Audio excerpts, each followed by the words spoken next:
Ngayong araw naman mga kabahag ay kumuha nga ako ng tubig alat at ginawa ko nga itong asin. Napanood ko nga lang din pala ito kaya nga't sinubukan ko na nga lang din palang gawin. Una nga sa lahat ay nagpapasalamat na nga ako sa pinsan kong iyan. Kung hindi nga dahil sa effort niya na i-PM ako na gawin ko nga daw itong ganitong content. Marami na nga din palang sumubok na gawin yung ganitong content. Actually meron na nga din palang gumawa nito dito sa atin dito sa Pilipinas. At yung huling napanood ko nga na gumawa nito ay taga New Zealand naman. Credit nga din pala kay Inday Memes ng New Zealand dahil nga sa'yo ay nakagawa nga din ako ng ganitong content. Dahil gusto ko nga itry na gumawa ng madaming asin kaya't isang galon na nga din pala yung nilagyan ko diyan. Akala ko nga nung una ay napuno ko nga ito lagyan ng tubig pero 3/4 lang pala yung nailagay ko. Pagkarating ko nga diyan sa bahay ay nag-set up na nga din pala ako ng aking gagamitin. Naglagay nga ako diyan sa ibabaw ng malinis na puting tela.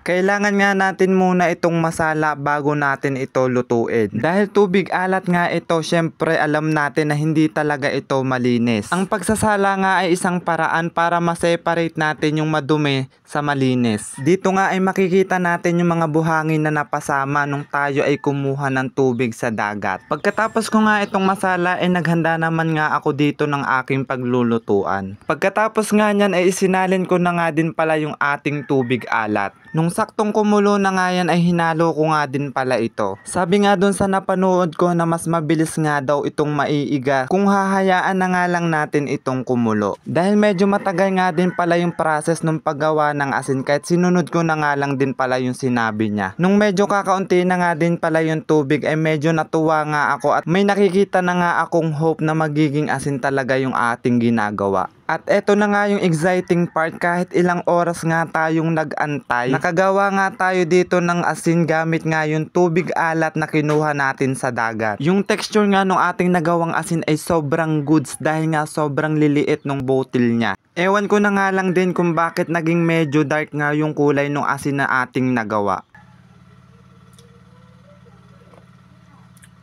Halat.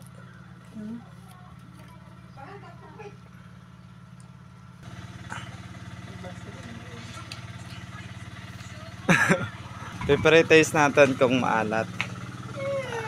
Ano nga yan? Asin. Saka, tubig na maalat. Yan.